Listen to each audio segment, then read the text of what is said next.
The jungle had transformed from a place of wonder to an enigmatic realm that tested Alina's resilience. She woke up on her second day alone, her makeshift shelter barely shielding her from the cool morning mist. Her stomach growled with hunger, and a sense of vulnerability gnawed at her. But she refused to let fear overtake her. Alina knew she needed to find food and water, just like the animals she had seen during the safari.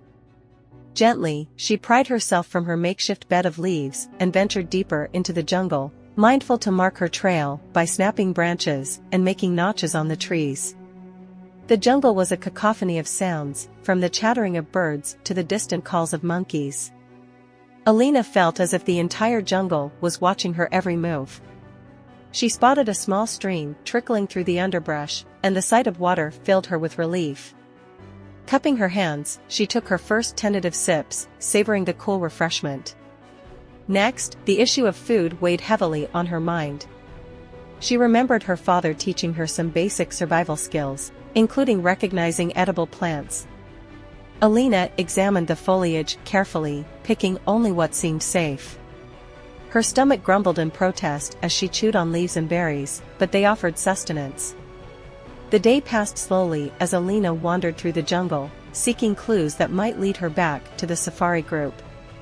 But the jungle seemed to have a mind of its own, constantly shifting and disorienting her.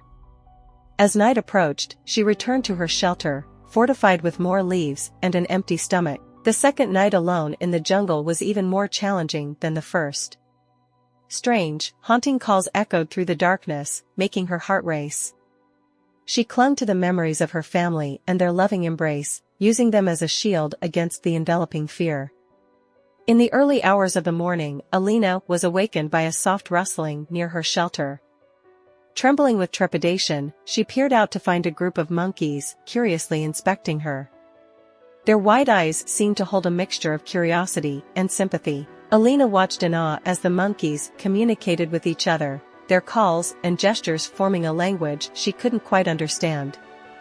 It was as though they were welcoming her into their world. With the dawn breaking, the monkeys moved away, disappearing into the canopy above. Alina felt a strange sense of companionship, a bond forged by their shared moment of vulnerability. She knew she wasn't alone in this vast jungle. Determined to survive, Alina spent the next few days observing the monkeys from a distance, learning their habits, and following them as they foraged for food. Slowly, she began to mimic their calls and movements, earning their trust and becoming part of their world. The jungle, once a terrifying labyrinth, had started to reveal its secrets to Alina, and the monkeys had become her guides and protectors. With their help, she hoped to find her way back to her family, who she knew were searching tirelessly for her. In the next episode, Alina's journey alongside her new monkey friends would take an